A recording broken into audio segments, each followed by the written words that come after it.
everyone.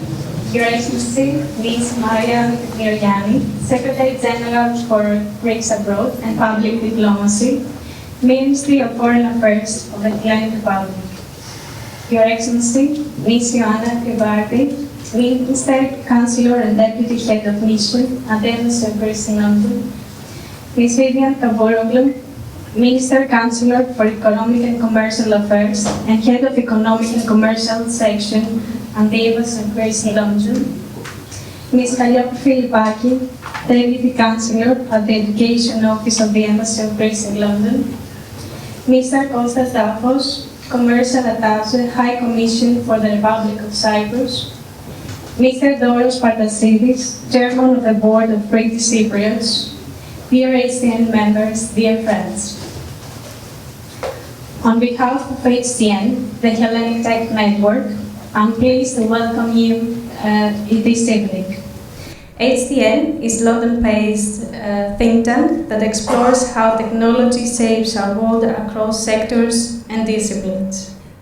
Our mission is to open up dialogue and connect professionals from diverse backgrounds to raise awareness, send knowledge, and inspire collaboration.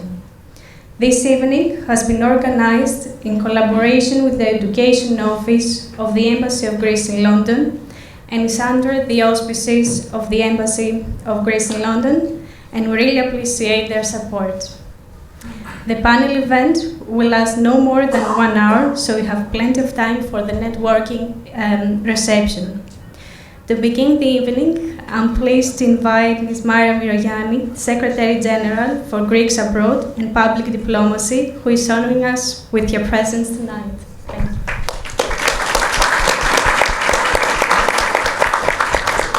Thank you so much, Valia, for the very nice and sweet introduction. Your Excellencies, Your Excellency, Deputy Head of Mission of the Greek Embassy, Commercial Attaché of the Embassy of Cyprus, distinguished guests, ladies and gentlemen, dear friends. It is a true pleasure to be here with you this evening at the Goethe Institute in London for a timely and forward-looking discussion on how artificial intelligence is transforming the learning experience across disciplines, sectors, and generations. An event hosted, as you said, by the Hellenic Tech Network and the Greek Embassy in London. Artificial intelligence is no longer a distant idea or a futuristic possibility. It is a present reality shaping the way we teach, the way we learn, and the way we equip ourselves for an increasingly complex and interconnected world. Recognizing the strategic importance of AI, Prime Minister Kyriakos Mitsotakis initiated the creation of the Advisory Committee on Artificial Intelligence to develop a comprehensive national strategy. This effort aims to ensure that Greece can fully leverage the potential of AI to the benefit of our people, our society, our economy, and our environment, while also reinforcing our role on the global stage.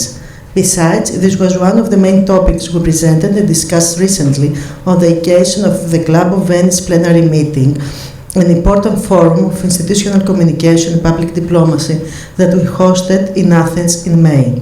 Representatives from 30 countries, including the EU member states and institutions, the United Kingdom and the Council of Europe, along with diplomats, university professors and NGO representatives, had the opportunity to discuss the crucial role of the language and culture in public diplomacy, but also in the development of AI. In this era of rapid technological change, the power of innovation is clear. Both the United Kingdom and Greece have become hubs for digital transformation and leading advancements in AI. I believe our two nations can collaborate even more closely to accelerate this momentum in many fields, including education. Dear friends, we are witnessing not just a shift in how knowledge is delivered, but a transformation in the very nature of learning itself. From adaptive learning environments in classrooms to AI tools in lifelong education, from intelligent tutoring systems to immersive digital labs, learning has been significantly transformed in recent years due to technological developments and changing societal needs. In this evolving landscape, the General Secretariat for Greeks Abroad is actively embracing digital technologies to enhance communication, strengthen networks, and promote the active participation of the Greek diaspora worldwide. Through digital platforms, interactive apps, social media, and online services, we maintain a continuous connection with Greek communities around the globe. Our goal is to promote the Greek language, cultural identity, and historical heritage, while enabling diaspora organizations to engage more fully in state-led initiatives. Key initiatives currently underway include continued support for Greek language education via the Hellenic platform, mapping and digital networking of Hellenic studies chairs and departments in foreign institutions to foster academic collaboration and visibility.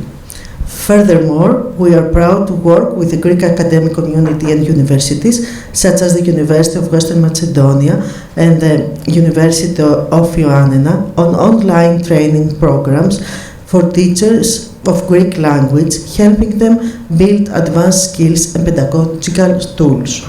Moreover, our recent Memorandum of Understanding with the National and Kapodistrian University of Athens marks a significant step towards developing new initiatives to teach the Greek language, history, and culture to members of the diaspora and Philhellenes.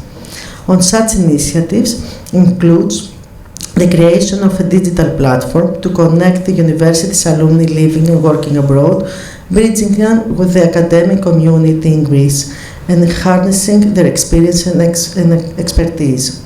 Additionally, we cooperate with the Aristotle University of Thessaloniki, implementing distance learning programs as well as in other fields using specialized digital tools and AI technology. Yet, as we embrace the potential of AI, we must also ensure that the values we hold dear, such as equity, inclusion, human creativity, and critical thinking, remain at the core of our educational vision. Technology must not replace the human element, it must enhance it. To this end, it is in our priorities to organize an AI forum focused on learning culture, and the ethical considerations surrounding AI development and deployment. Within this framework, gatherings like this are important as they provide a platform to reflect, to collaborate, and co-create. Because the future of learning is not something that will simply happen to us, it will be something we must shape together.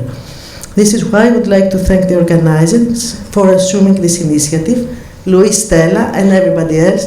Thank you very much. Συγχαρητήρια για αυτή την πρωτοβουλία και θέλω να ευχαριστήσω για το let me say just in Greece a little bit that the Hellenic Network is doing κάνει πάρα πολύ καλή δουλειά το Hellenic Network και να ευχαριστήσω για όλες αυτές τις προσπάθειες που βοηθάνε για να προμοτάρουν και να αναδείξουν την εικόνα της Ελλάδας σε ένα παγκόσμιο επίπεδο. Ευχαριστώ πολύ.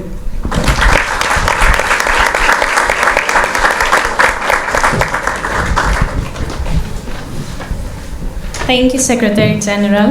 I'm now delighted to invite Ms. Iωάννα Κριεμπάρδη, Minister, Counselor, Deputy Head of Mission at the Embassy of Greece in London. The Embassy has been a consistent supporter of our mission and events, and we deeply appreciate their ongoing collaboration and encouragement.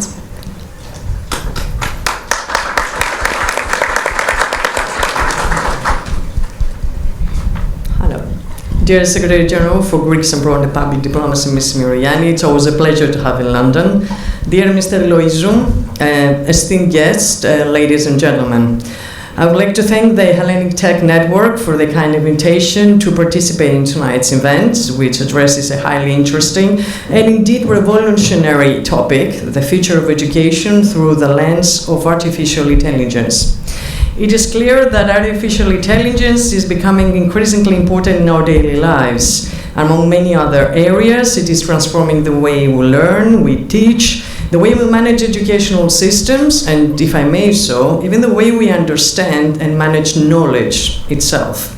It is a great pleasure to see initiatives like this bringing such critical topics to into the public discourse, These issues deeply affect a large part of our society: parents, students, educators, and all those who contribute to shaping what education means today.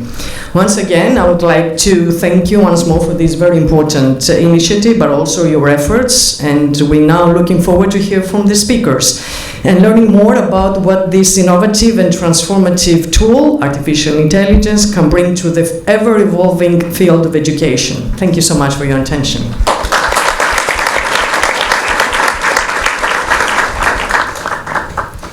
Thank you, Ms. Kiriapardi. Now I would like to invite on stage Ms. Φιλιππάκη, Deputy Chancellor at the Education Office of the Embassy of Greece in London.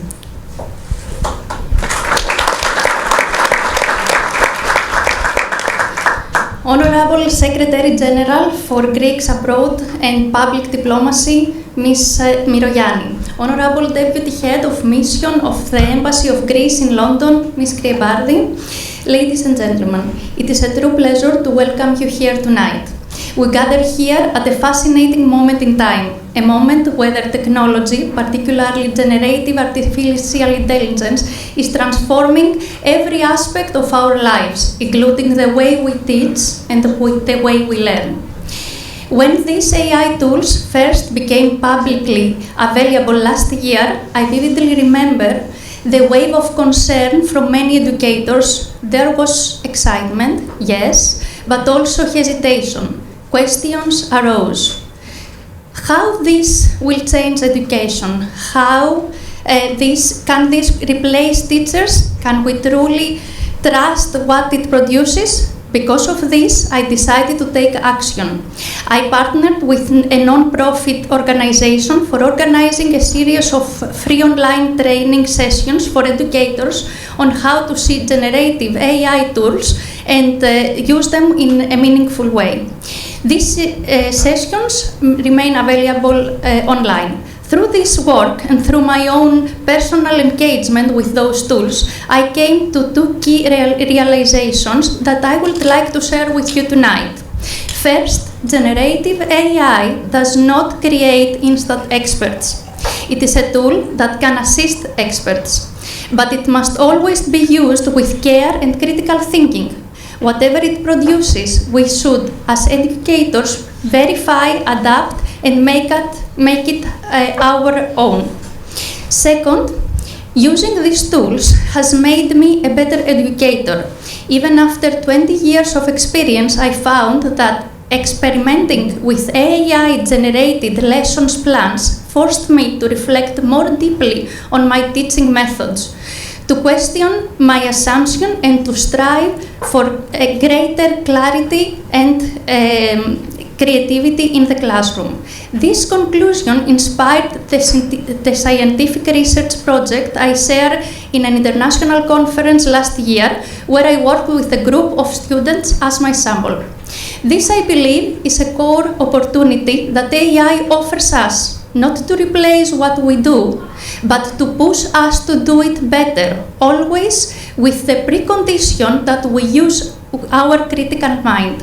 So here we are tonight, gathered under the auspices of the Embassy of Greece in London and with the excellent initiative of Hellenic Tech Network to discuss how AI is transforming education.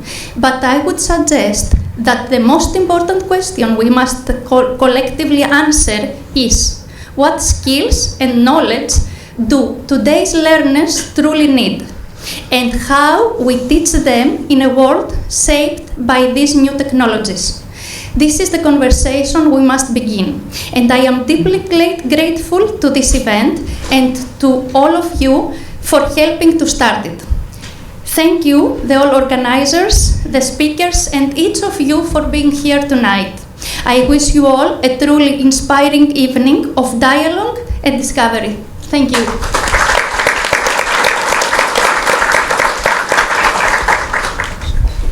Thank you, Ms. Φιλιππάκη.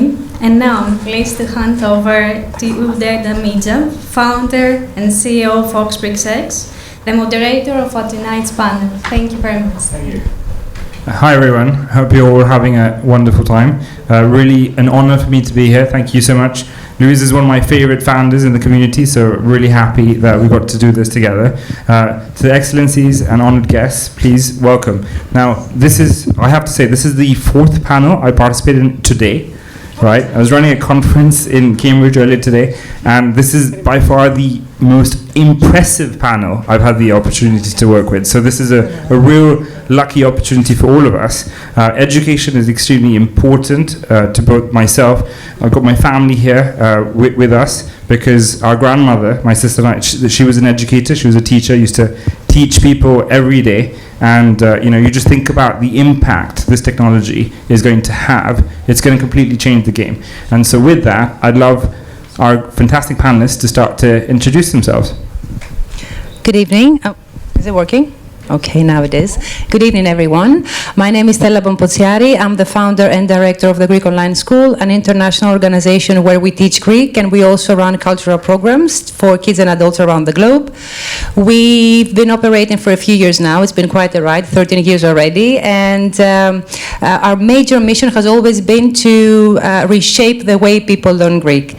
From my capacity, what we want to do is absolutely bring technologies in the way we operate, and what we've done throughout these years is that we try to bring applications. We work mostly with implementation so far, and we bring applications, platforms, and computer-assisted language learning tools into our departments, starting from behind the scenes, and then slowly we move into the classrooms.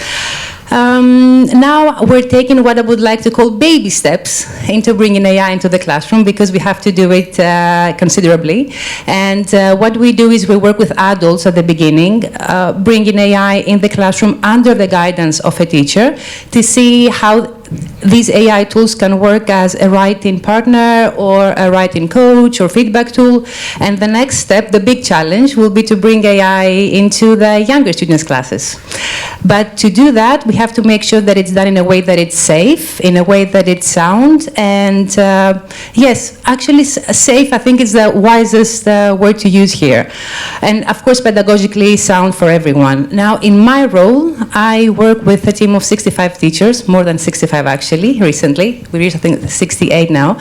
And in my role, in my capacity, it's to lead everyone through change. And to do that, I have to make sure that we dot all the I's and cross all the T's, because we need to make sure that when we implement technology, it's done in a way that it's wise. We don't want to implement technology just for the sake of it, or because everyone does it, or because it's trendy. We want to do it intentionally and collaboratively, and that's why we work with a big team of teachers who, I have to say, recently have been more creative than ever.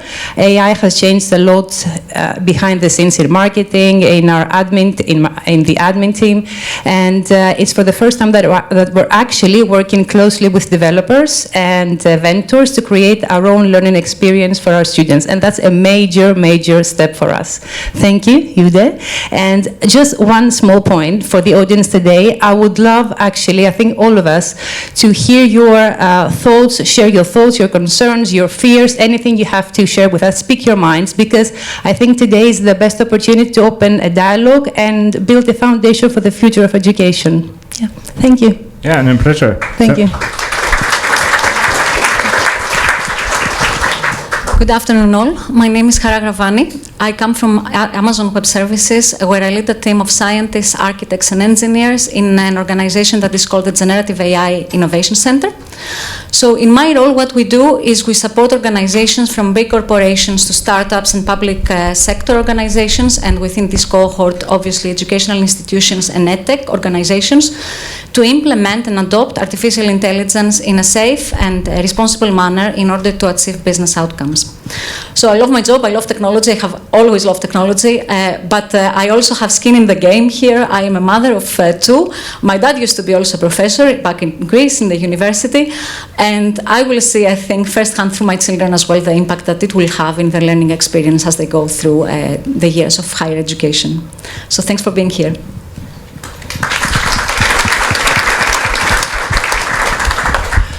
Good evening from me as well. I'm very excited to be with you together in this event. I'm Anastasia Misirli. It's very strange hearing my voice. Sorry. I'm a senior lecturer from the University of Patras. I'm coming from Greece just for this event. My research and teaching focus is on, let's say, educational robotics, but don't be afraid of that, please. Digital play and how to develop digital competencies in teacher educators. I have participated in numerous European and national research projects, and also I served as an expert at the national curriculum. Additionally, I'm engaged as a trainer and consultant in many academic and international organizations. What is my best suit that serves this event is my role here, my current role, is to provide an insight how to combine AI pedagogy through three interconnected lenses. So it's like we are talking about intersection here.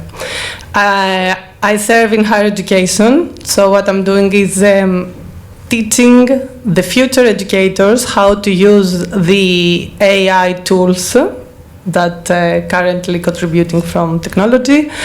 As a researcher, I'm contributing how to develop AI tools for pedagogical frameworks and how to integrate them in our pedagogical frameworks.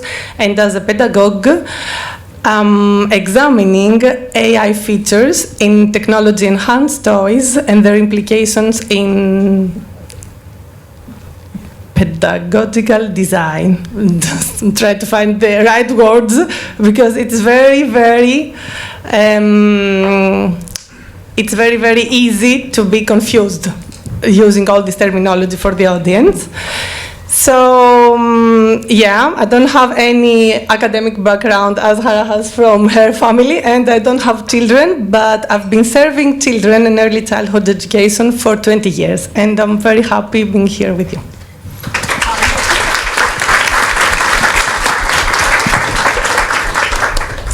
Good evening, everyone. It's a pleasure to be here. My name is Tatiana Revun, and I'm continuing this lineup of big tech people. I've been at Google for the last 10 years, and the last 3 years I'm privileged to spend at Google DeepMind, which is the heart of Google now because it's the heart of AI, I guess. I also guess it's very familiar to you due to the connection of Sir Demis Hassabis, who leads us to Greek Cypriot community. And my job currently is connected to people and culture.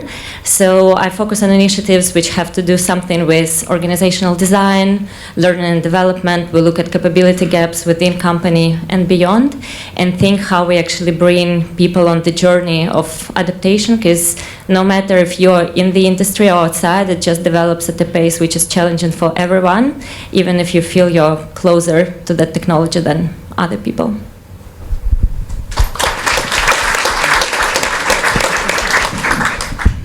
Good evening, everyone. I am Luis, and I'm so excited to see you all tonight.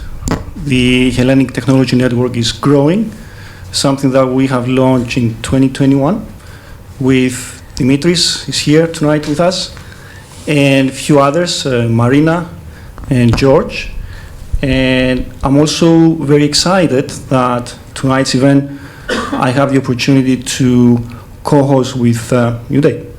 And I think few things needs to be said here. So Uday created a society that bridges Oxford and Cambridge, and it's about AI. And there are startups from these two universities and affiliated to these two universities, like alumni, that they're pitching about AI. When did you start this, Uday? So I must admit, so we've got my mother in the room, so we're family entrepreneurs, very proud of her. And the thing is, when I get really upset, very angry, I build. So I've been very privileged, very lucky. I've learned a lot from my late uncle and a lot of other people. And I also did a lot of things at Stanford. So I went through Stanford started a competition called Basis. I was in the finals. I'm part of the venture studio community. And I've just been mentored by a lot of different things all over the world. So when I came to Oxford a few years ago, despite it being arguably one of the best universities in the world, I was very disappointed that people were not really getting the opportunity to, or access and exposure to people who could just enable them, open their mind. And so that, you know, as I said, if I get really upset, I build. So I built this. And I built it in the image of what I did at Stanford, also combined with some of the accelerator programs that I've gone through across Europe and across the world. And in the first year, we had 88 startups, which was already the record of anything like this in the history of both 800 years of the universities. And last year, and this is, you know, so I'm so honored by Luis, because like Luis literally once said to me that he chose our incubator pitch competition over going to the States. Luis was one of 220 startups, and we made sure everyone got access. And by the end of it, just to give you a taste of just the quality, the finalists alone have raised over 21 million in the past 2 years, and that's just half of them. And so it's, you know, we are second, thank you. We work very closely with Microsoft. Unfortunately, we're not allowed to work with every one of you, but, you know, I find my ways. But we're second to Stanford globally in delivering them AI startups 2 years in a row, and we're here to change the game. And so this opportunity here is what we're about. We're about collaboration. It's a culture of support and trust and innovation, of course. And so, you know, how do we, education really becomes, as I said earlier, the foundation with AI. It's literally the thing that can change anyone's life. You're seeing this in India, which is where I'm originally from. And I'm just really excited because I'm going to learn a lot from all of you tonight. And I think, as you said, Stella, this is the dialogue, the conversation. You're the community, right? This is how we build together. Yeah. No, I'm very honored. Like, I'm very happy. Thanasis has made my ego very big today, and I appreciate this. So, but should we get the game started? Okay, yeah. Cool. So, can I just make a few comments, just to set a bit the scene for you? And before I do that, I will put it out very plainly. I think this country needs more people like you. And like us. Yeah, and I will explain what I mean. I mean, he saw 300 pitches from Oxford and Cambridge about AI. That's why he's my mentor, because he can kill my pitch, and then like a phonics, can become better. And talking about Oxford and Cambridge, and if you allow me a few minutes just to say a few things, there is a Cambridge alumnus that I really admire, but not because he's a Cambridge alumnus, and not because he has a Cypriot surname. And many of you ask me if he's going to be here with us tonight. Of course, he won't be with us tonight. And I admire Demis Hassabis because he's on a mission. He's on a mission to improve healthcare. And he believes this is one of the most meaningful things we can do with AI, to cure any disease. And I would like to add to this discussion. If healthcare is about healing, then education is about awakening the mind. Healthy mind in a healthy body. Or nous υγιής είναι σώματι υγιή. So if healthcare is about healing, then education is about becoming. And very constructively today, I would like to put a proposal, a hypothesis to the panel. Education must become simulation. Education must bring real world to learners safely, impactfully, and as early as possible in their learning journey. And we need to understand how education can become simulation. I visit Athens very often. I love the city for its culture. My favorite neighborhood is Exarchia. I know you're laughing because it's not, what people usually say, but I love this place because it has hidden gems, like these are small bookstores that you can go and find the most brilliant books that you can find. And I read books. I read tech books like the classic 0 to 1, Lean Startup, all the way down to Aristotle. I can tell you that there is nothing new in innovation in these books. What is these books are saying? Aristotle wrote about it 2,500 years ago. Now, when education needs to become simulation, we hear Plato saying that you can learn through play. We are now at the crossroads of a technology like AI that is crossing the hands of ordinary people. AI has been around since the 70s. It's not a new thing. But it's the first time in history that is given to ordinary people. And this is where the power from AI comes into play. And at this moment in time, we can turn lecture halls into virtual cinemas. So people can watch movies and can learn. We can turn classrooms into multiplayer video games where students can play and learn. They can learn reasoning skills, they can learn soft skills in a simulated, safe environment. And because I take a bit of risk tonight, because there is a fine line between brilliance and stupidity, and because I am within friends, I'm happy to take that risk. And I'm also happy to share a few things on what we do as Path Buddy. To achieve the things that I have said before, which is not anymore a science fiction, is something that it can happen, you need three things. Firstly, you need an AI model that is not AI first, it's education first. And it's my humble view that the models we have now are not suitable. Not because they are not done by smart people, because we have a concept gap. When we say a model must be pedagogical, we need first of all to understand as modern society what pedagogy means. And I think this term is very much diluted in modern society. Pedagogy is a Greek word. It means you guide a child, you lead a child. I don't think an AI model now can lead a child. But we are building one at Path Buddy. Second thing that you need. Educators are not developers, and they shouldn't be developers. So you need a platform that this tool, this AI model that I described before, it can give the opportunity to educators to become creators. So instead of doing educational tools on PowerPoint and quizzes, let's do them the way that we're making movies or we're making video games. But in simple prompts, in plain language. And the third thing that you need, and I will stop after that, is the mode of delivery. Again, I'm taking risk here.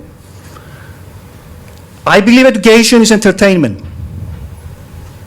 but not entertainment the way that the English word entertainment is all about. The Greek word, which is psychagogia, same word as pedagogy. You lead a soul, you guide a soul. That's what about entertainment is. And what I envisage is a learning platform like Netflix. Netflix for learning. So if Netflix has classic movies, Path Buddy can have classic movies. Netflix originals, Path Buddy originals. Netflix interactive, PathPad Interactive, and so on. We are at a crossroad here. I'm not talking about companies, I'm not talking about startups, I'm talking about a movement where people sit down and understand where education can lead us in the age of AI. And we're all part of that, because we are all responsible for education. Because this is one of the most meaningful things we can do in the age of AI. Healthy mind in a healthy body. Νους υγιής and σώμα υγιή. And I will leave it here to your capable hands to lead the discussion. Thanks, Luis.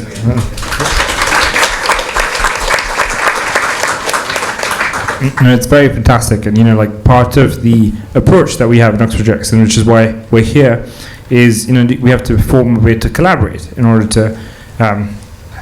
I'm seeing Plato's book, right? So it's all about becoming the philosopher king, and within that context, education is a form of enlightenment. And it's actually you've raised a very important point, because a lot of parallels of what you shared remind me of fake news. And you actually there's a professor at Cambridge who made a game in order to teach you what fake news looks like by making you the manipulator. Because when you learn how to manipulate someone, then you can identify when someone's trying to do it. And similarly, one of our startups actually in the community, within 3 minutes they show you how easy it is to hack ChatGPT. So I think this is a very important point. Thank you so much. Our next question is to Dr. Anastasia. And you have this incredible academic work, lots of research, educational robotics, working with over 500 children. Can you walk us through examples of AI tools being used across these different educational sectors between K-12 as well as higher education? Okay. Thank you, Dai, for this interesting and very broad question. And I think I will address the aspects in such a limited time. So I will follow the reverse engineer, and I will start from higher education. And the idea is that in higher education, what we recently exploring is the Augmentor project, which is an Horizon project. And there is a collaboration, and therefore I'm referencing into that, of two academic departments at the University of Patras. One is the Educational Sciences and Early Childhood Education, and the other one is the Mechanics and Aeronautics, Engineer Mechanics and Aeronautics. So what this multidisciplinary collaboration that no one would expect to have from those two different departments is to examine and explore how AI technology can support and create adaptive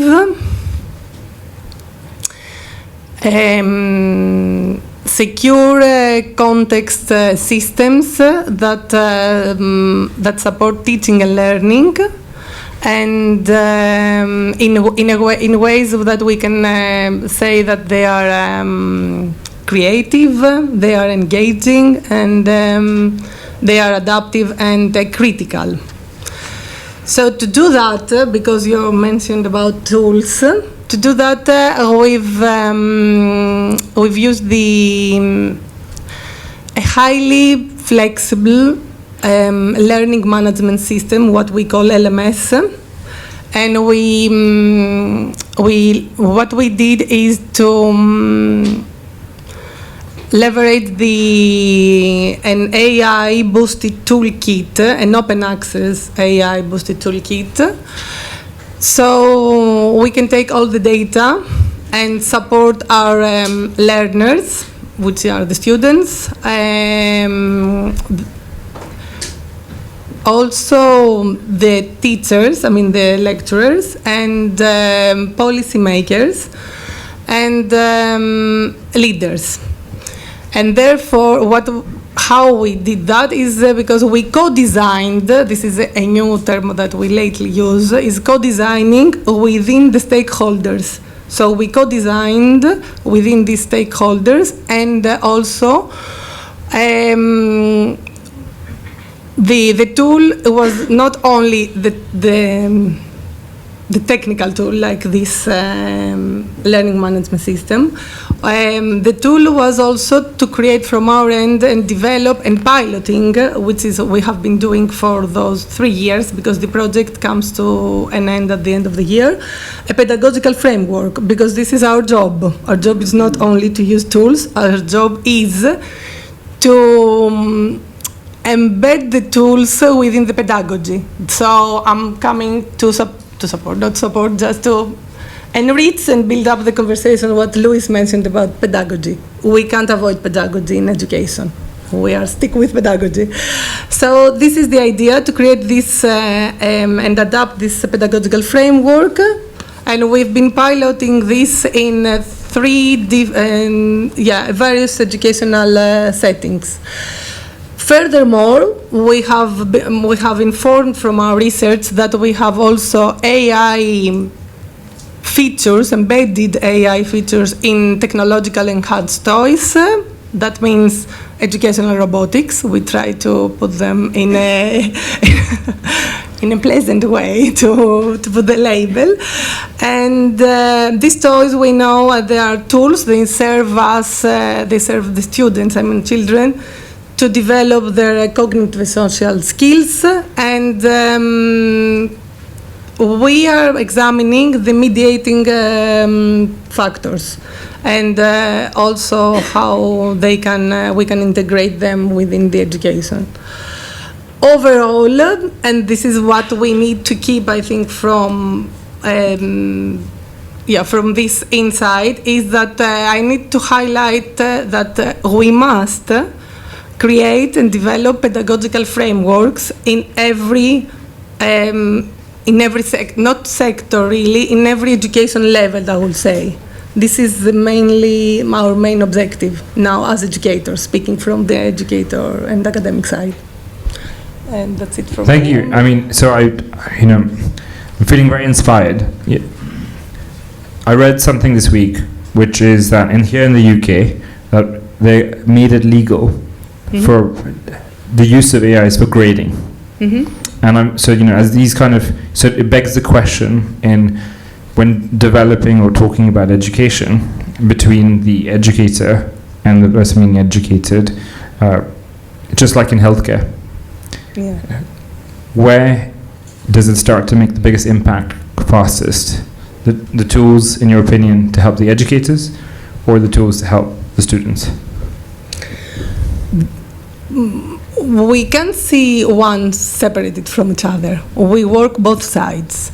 So in my role, for example, in our department, we imagine that what we literally do every day is to teach pre-service, future teachers. So we work in the backstage to teach them and educate them and support them how to use pedagogically appropriate and developmentally appropriate, as we tend to say, all tools. And now we're talking about the AI tools. It's about what we used to have, like where we had the internet that shifted the teachers' attitudes and expectations, and we thought, okay, and we had a lot of. It was like to overcome all their biased experience that, I don't want to use this, or I don't want to use those, or it's very difficult. So we're experiencing the same now. So this is also linked to what Nasia mentioned about the AI literacy. It's about how to literate students that will eventually be at the education, on the other side, and also how to teach our students in the classroom. So we work both sides in parallel. We can't leave one without supporting the other. And also, we have another group coming in lately in academia, I mean, in the community, in the educational community, which is the group of parents. We can't leave parents outside. We are all in that together. We are co-rowing in a way, if we may say that. We're in the same boat, and we try to thrive. And they should be informed also. I mean, whatever we do and we develop, we try to be as informative as we can with different events, practices, whatever it's called, about the challenges or the dangers or the affordances, as we call them, of the tools, of digital tools. I don't know if I answered. No, perfect. That's actually brilliant. Thank you. I appreciate that. This actually, I feel, brings us naturally to Stella. And because, we're talking about stakeholders, going back to the educators and what you were saying, Stella, you lead 65 plus, right? Yeah, it's growing and fantastic. Yes. Yeah, educators, and you're working on such a noble cause. You're preserving the Greek and language as well as heritage languages and through technology. So I have two crucial questions. First one is how essential is it to still learn languages, especially heritage languages, in a world where AI makes communication and translation increasingly effortless? To give you an idea, you have teachers who adapt easily, and we try to use them to guide the rest of the team, because teachers trust other teachers. And this is one of the reasons I still teach a little bit, to be able to have this close relation with them, and because if you have barriers and they feel like that you have to guide them in a way, then they feel the distance, then it's really difficult to work with teachers. That's why I think it's good to create an environment where they're safe, and they can easily adopt them, I think. That's really good. I also, I don't know if everyone's familiar with Simon Sinek. He's this optimist who we really like to encourage. But he says that the art of teaching someone is an opportunity for you to learn what you're trying to teach better yourself. Yeah. And so this is actually what I get to do with Luis all the time. It's amazing. I've learned so much. I'm not teaching you guys anything right now, but I'm definitely learning a lot. So what we do, we educate in Oxfordshire X. We're teaching people how to build, and you have this opportunity. So there's a few random pieces of data, and I hope this is appropriate stuff. Forgive me if it isn't, but I think it's PG enough. So one statistic was that 15 years ago, men used to be better as founders and CEOs. That's not the case anymore. And one of the reasons they used to be better was because they got rejected more in life. We can guess why, right? And so, online dating has completely changed that. So it's a systemic shift. So now it's our job to teach, right? How to get rejected. In that similarly, right, when we think about some of the products and services we want to build for our community, because we are quite a technology company, we think about where to create value, and we always have to think about what is the cost in terms of the skills. So going back to your party example, let's say you need to get a sponsor for a party, right? If we make it easy for you to get that sponsor, you have the money. Are you going to lose the skill to be able to find and close that deal, right?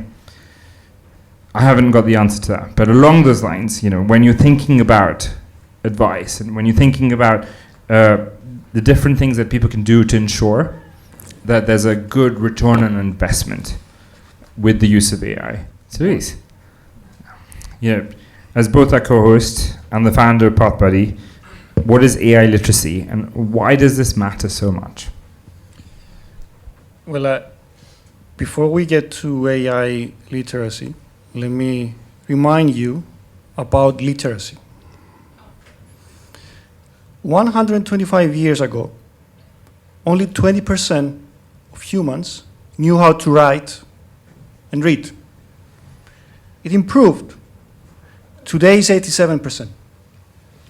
So AI literacy, it will take the same kind of evolution that literacy took. And we need to be very careful, because if you are illiterate, and someone is literate, in any meaning of this word, it's going to be problematic. And just to bring the discussion into a more constructive and collaborative manner, again, like before, in my view, the reform of education is not the job of an educator. Education must remain under state, otherwise we wouldn't have had the literacy levels we have today. But the problem is, when we elect someone on the right wing, education goes right. When we elect someone on the left wing, education goes left. I believe education must not go right, must not go left. Education must go forward. And in this moment in time, the only way forward is to understand what it means school. School is a Greek word. Surprise, surprise. And it means free time, believe it or not. It's coming from the word scholi, which means free time literally. But the meaning of free time here is not the meaning of modern society that gave to free time. It's freedom. It's a place where you have the freedom to understand yourself, to understand what you want to do with your life. And this is what Hara said about personalization, in my view. I mean, it's funny because I'm a bit of a futurist, and when I think a lot about, so I coined the phrase university-centric entrepreneurship, and Microsoft in particular, they think a lot. Universities think a lot about like what does research really imply with the use of AI and innovation. In my opinion, the importance of university, at least undergrad, and is what you've just said. Free time to discover yourself, and so that's quite powerful. But building on that, how do you respond to the mindset that if you're not already using AI, you're behind? You're not going to be behind. You will remain the same. So the use of AI is a tool that humanity can use to expand boundaries, expand the boundaries of science. We've seen Nobel Prizes given to scientists with the use of AI, and expand yourself. That's, I believe, the use of AI, to make you a better person. Talking about being a better person, ethics, right? So I studied theology. I consider myself a bit of a theosopher. We were raised with the right mindset of like what's called seva in Hindi or Sanskrit. It means service. So especially when you're looking at being an edtech company, what are the values, the principles, the ethics that you think are important for an edtech DNA? I think the responsibility here is not only on the edtech company or on the big tech or on any other company. It's on people. It's on us. How we use these tools, why we use these tools, and whether this makes us a better person. And if you design a tool that you give to someone, it doesn't make that person a better person, then you better design it again.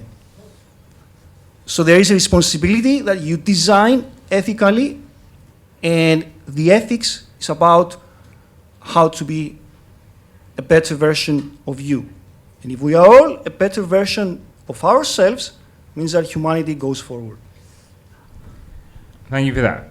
I had this plan of being very democratic and asking the audience like which questions should we have as a discussion. And perhaps the democracy should be like, do you guys trust me as the philosopher king, or should we be democratic and ask you guys?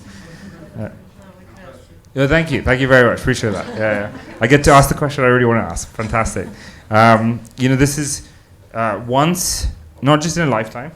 This technology, my friend Joshua, who's our chief AI officer, keeps talking to me about. This is not just like a once in a lifetime thing. This is this is like once in a. I don't want to say God, but like you can create anything, right? And if you had to rebuild, recreate education, I would love to have a discussion with all of you wonderful people about how we would rebuild education with AI. Yeah, go for it, yeah. Thank you. Yes, absolutely. Count me in. I think this is an opportunity to reshape things, to reconstruct how it works. I absolutely agree about homework and assessment. I think that worldwide assessment is based on memory and repetition. At least this is how it was for me back in Greece. I had to be very good at repetition, and this is how I entered university. But we miss so many creative things, and yes, I think this is a major opportunity for all of us to work together and see how we can reconstruct everything, starting, but always keeping the human and always keeping the teacher, because I absolutely agree about pedagogy, and I agree about what we can bring in a classroom as people, because it's us who inspire students and who set the examples for them to follow. They need us, and we need them as well. Yeah, absolutely. Cool. Anastasia? Okay. So what I would like to add on and build up this conversation is, imagine we have the Lego bricks. I'm not advertising Lego, of course. It's just the most common tool we use everywhere, all over the worldwide. I mean, in all different ages. So the idea is to build something, to construct. This is our idea. So we need to construct, so we take different colors, different sizes, different ends, and we combine them together to reshape education. So we take the best of our knowledge, expertise, know-how, experience, everything we have gained so far, because don't forget, we've been talking for the last decade for the Web 2 tools. And we've been educating and training teachers, students, how to use them and integrate them organically, if I may, and pedagogically appropriate. So now we are moving to Web 3 tools. So let's not forget we don't have an experience and we don't have a background, and that means that we will not have a future. Of course we will have. And we have learned how to cope and to lead in this landscape. We've been talking about digital natives. Our generation now, we're talking about Gen Z, I think it is. We're moving to Gen A eventually. So, yeah, what are the skills? From where do they learn? Let's try and find out what they learn. Recently, I read at the World Economic Forum, I think it was they learn from social media. Why? We should inform them. We should be next to them. We should stand for them. We should be also alert how to create the most appropriate frameworks or whatever it's called. And talking about frameworks, I may say that we have the first AI literacy framework launched from the EU in collaboration with OECD in May, I mean recently, like just a month ago. So educators, they've started having something to step on and use in their hands as a tool to, but it's like a discussion. They just open a discussion about that. So this is about personalizing, we like that, collaboration, we like that, but we don't forget about criticality, we don't forget about playfulness, we don't forget about all these elements, and also don't forget, please, the physical environment. We are not talking about throwing the tools like we throw a mobile to a child. We are talking about integrate everything organically within the physical environment. We don't only use tools without the integration of the environment. Cool. That's good. Luis? So very simply, I think AI can help students to dream bigger. Cool. I like it. I mean, my little 2 cents is.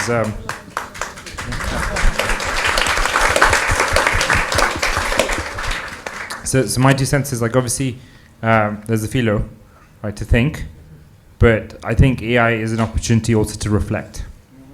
And so with that, we're a little short on time, but like I wanted to see if we can squeeze in one audience question. Oh wow, okay, brilliant. What the enthusiasm I can't ignore. Yeah, go for it. All right. First of all, I'd like to be very appreciative what Luis said in the beginning. His first discussion about simulation. I think that's quite important, and that learning by doing or learning by playing, as Plato put it, that's extremely important. And actually, that's what we do. We do AI-based simulation for cardiology training. That's very specialist. But I think the biggest question with AI is for the young generation to really understand what how an AI model is built. That's why maybe it would be a good idea not just to adopt AI models in education, but also introduce new units, particularly at high school or even earlier or at Liceo, about how to build a machine learning system. Because I think the danger is that a lot of us right now, we kind of hyped about AI, we don't really understand what AI is. So AI can become a new form of religion. That's the biggest danger. Very briefly, it reminds me of a book about machine stops and what happens when AI stops. But what I will say, I think it needs some game theory understanding of AI. Because when we train our AI model, we use AI models to train it. So I don't have evidence for that, but if I get evidence, I will publish this paper. When you ask the AI model to check itself, and I'm not going to mention any names here, it doesn't do as good job as when I call another AI model to check this AI model. So as soon as that AI model knows that someone will check its work, it improved.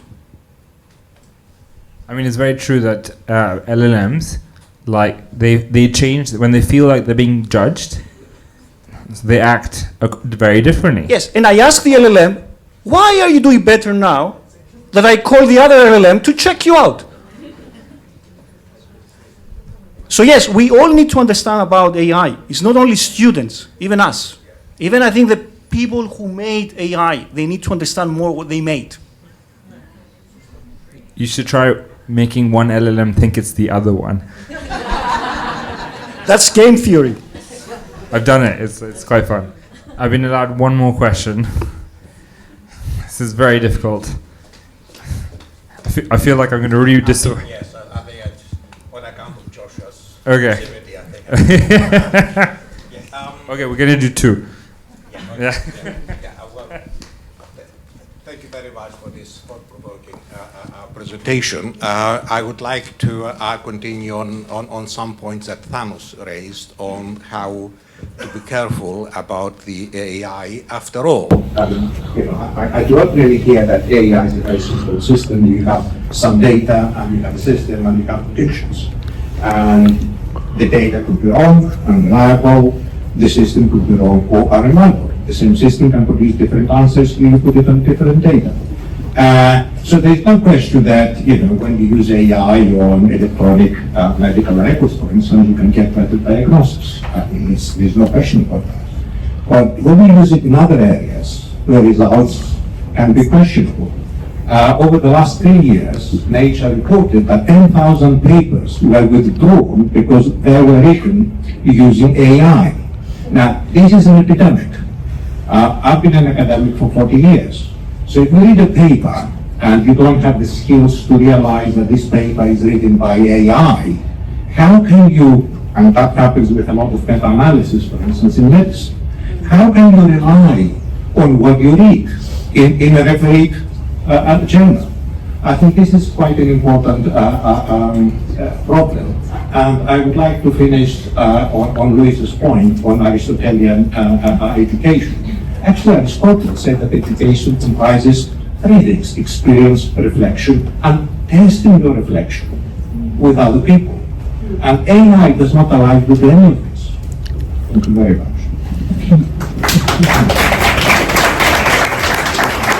So I think now is one element what you said. And so the second you speak on educational AI is very powerful with psychology. And so AI is a very powerful reflective tool. But yeah, can you trust it?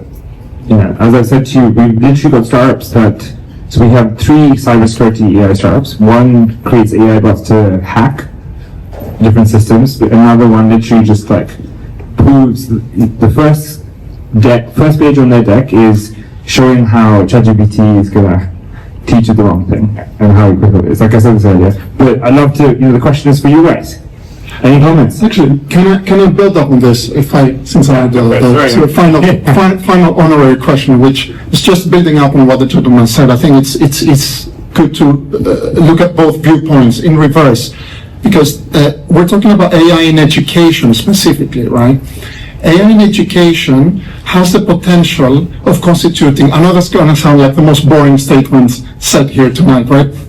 But has the potential of constituting a high-risk activity under the AI Act, right? And I'm not talking about any possible perspective, but specifically when it has the potential of determining or impacting on the future educational trajectory of a student, right? Because you spoke about drafting theses using AI. I'm referring to something that was actually mentioned a few times today by our panelists, and that's to do with, say, marking or detecting if there's been cheating, right? That has potential to affect the future educational trajectory of a student.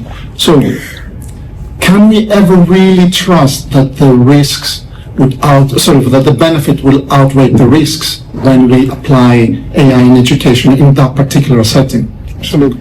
When we talk about AI is not just LLMs. So one thing that, if we look at the history of the past 5 years and we look at DeepMind, right? DeepMind's focus on developing technology was very focused. It's like, what is the problem? What are we going to solve? OpenAI changed that conversation, and that's the conversation that we fundamentally you're asking, right? Because OpenAI is the one with ChatGPT hallucinates a lot. Part of the reason, and luckily no one here is from OpenAI, but ChatGPT hallucinates a lot because it is trained on very bad data.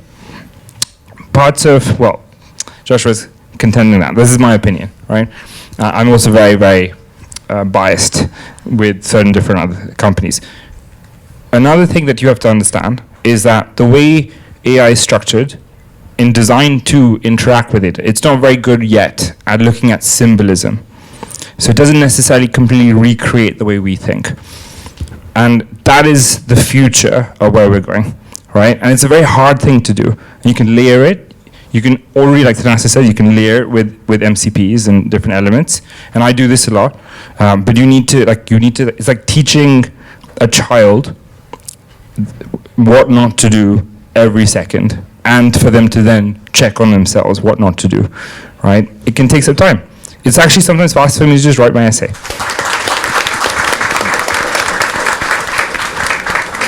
I would have absolutely loved to ask more questions, and I'm perhaps, the responsibility of not opening it to the floor, I'm going to take completely, so apologies for that. But hopefully you get to ask everyone these questions in the networking right now.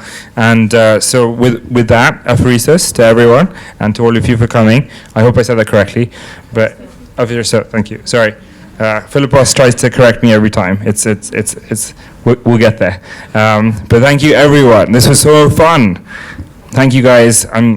Amazing.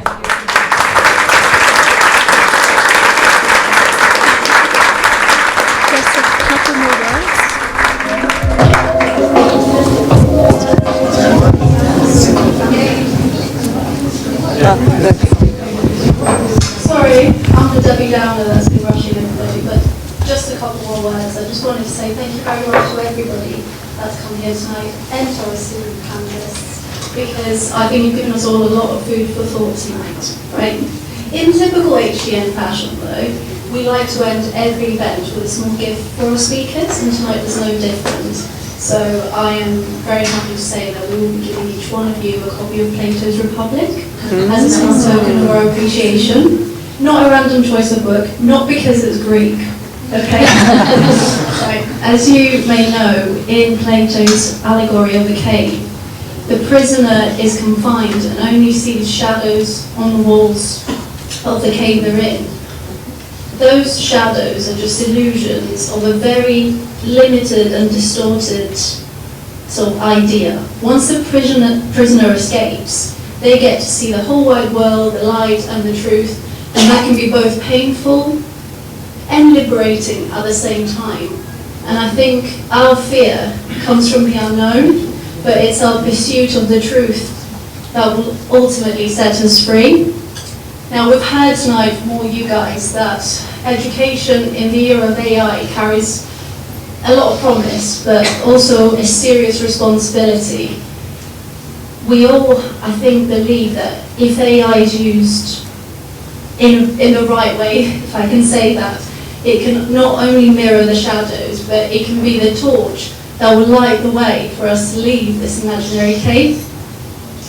It's all our responsibility, though. It's a collective responsibility of educators, scientists, parents, and mere citizens like myself to make sure that AI doesn't replace the human mind, but it empowers it and enhances what we can do with it. Right, enough with the talking. I would like to invite you all to join us at the library next door for a drink and an opportunity to ask more questions. So thank you again for coming.